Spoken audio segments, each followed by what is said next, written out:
This video is both an open letter to the gaming community and an open jab towards the AAA games industry.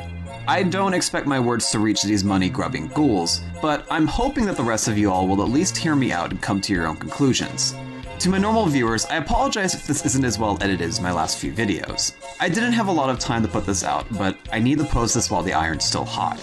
And for any newcomers, hi! I'm fourentee, and I'm gonna steal your fucking kidneys if you don't subscribe. The price of the Nintendo Switch 2 and its games have been discussed to death for the last month, so I'll try to keep this brief.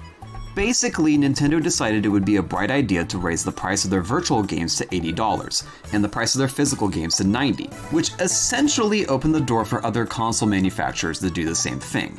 This move has been wildly unpopular, and quite a lot of people have voiced that they aren't going to purchase the Switch 2 because of this. There have been other complaints as well regarding stuff like the virtual game cards and the $450 price of the console itself, but the raise in game prices is the point of criticism that has really stuck.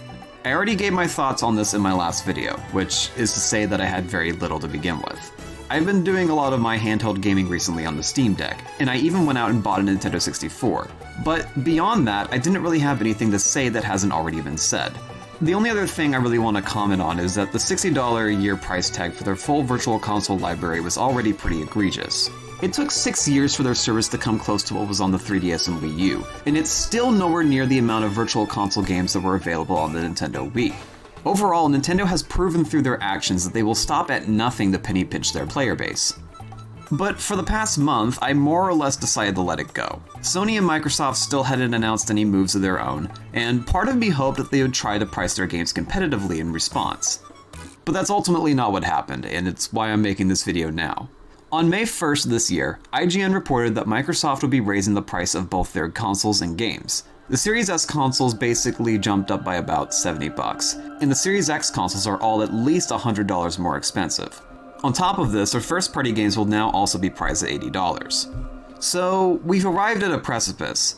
I want to state that regardless of if y'all decide to boycott these companies or not, this move is going to spell the end for these publishers. The fact of the matter is that $80 to $90 for a single game just isn't realistic for most consumers. They're basically keeping these games out of the reach of normal people, which in some ways makes a little bit of sense. Like, Sony tends to target their products towards the modern audience, and Nintendo has their legions of children that they make games for. Regardless of what's been said by hardcore gamers, there's still probably going to be parents who will buy their son or daughter a Switch 2. However, this strategy is only going to work until they've bled their consumer bases dry. And the reason I know this is because I'm a Yu-Gi-Oh player. I've played these games before. But where does that leave the rest of us in the meantime? Well, that's what I want to discuss. This video will be broken up into 3 parts. How we got here, how to fight back, and what fighting back exactly entails. We've got a lot to cover in a short amount of time, and we'll start first by setting the scene. Before all of this nonsense, we had a very simple structure in the gaming industry. You buy my game, and I'll take your money. Games were sold on physical media, which guaranteed a level of ownership that's hard to come by nowadays. And for a time, everything was fine until 3 things happened. First off, there was the MMO explosion caused by World of Warcraft.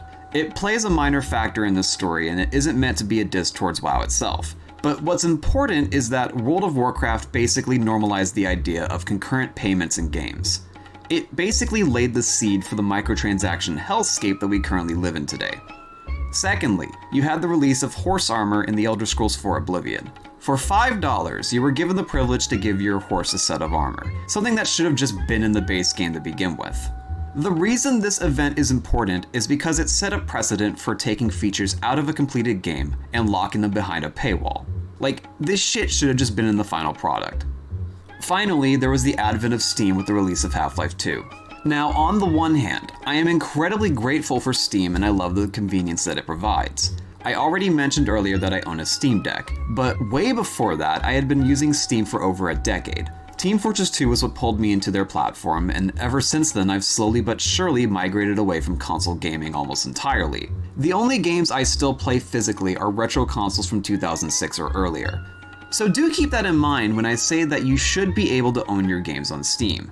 Like, it's fucking insane that Steam could technically go belly up at any point and your entire library would just be gone. What is Steam going to do in that situation? Will they just provide every player with a non-DRM version of every game in their library? That's just unrealistic. Now, the reason why Steam is important in this story is that they're responsible for all the live service junk that plagues the games industry today. I'm not saying you shouldn't enjoy games like Marvel Rivals or Fortnite or what have you, but do understand that you're basically pissing away money at a game that will probably be shut down in about a decade from now. So after all these 3 incidents, many companies within the industry would continue to up the ante and find additional ways to squeeze more money from gamers. First, it was multiple DLCs, which I didn't really have much of a problem with. At least during that time, developers would later publish Game of the Year releases of their games that contained all the DLC on it. This is a practice that's still upheld today to some degree, and many players agree that DLC can be worthwhile depending on the content being offered. But after DLCs, we then got loot boxes and microtransactions. You can kind of blame Team Fortress 2 for this, but it was basically the moment where game companies realized that you could just get people to spend money indefinitely on a single title. All you had to do was lock all the cool cosmetic shit in your game behind these loot boxes, and if you did, the most dedicated of your player base would throw away their entire life savings to try and pull it. This practice single-handedly gave birth to the gacha game industry, and the first companies to really capitalize off of it were those who were already experienced with gambling. From there, Fortnite would go on to pioneer the progression system that we see today in a lot of free-to-play games. I could go on, but that's more or less how we got here. It was basically an endless cycle of greed and penny pinching that brought the gaming industry to this point, and it has all but ruined what was once a rather inclusive hobby for many of us. But more importantly, the slow transition eroded away a lot of standards that consumers had for their products. And this isn't just a gaming issue. We're being choked on all fronts by companies from every industry. Ever since COVID, things have just been ludicrously expensive, and even before that, the price of housing was already a problem. The fact of the matter is that people just can't justify $80 for the base price of a AAA game. They could barely even justify $70, and many gamers have already jumped ship from these AAA game companies because their games are fucking dog shit. The only reason Nintendo thinks it can get away with it is because their fan base is full of a bunch of mindless drones. Like, these psycho fans are more pathetic than your average MCU fan. They'd probably buy an $80 butt plug if it had amiibo functionality. So because of this, Nintendo is kind of in a unique position. Much like Warhammer or Yu-Gi-Oh!, Nintendo thinks they can get away with it because they have a large enough player base of dedicated consumers who will buy their shit no matter what. But unlike Warhammer or Yu-Gi-Oh!, these games appeal to actual children. It's hard to convince a 12-year-old to boycott a greedy company when they're constantly being hit in the synapses with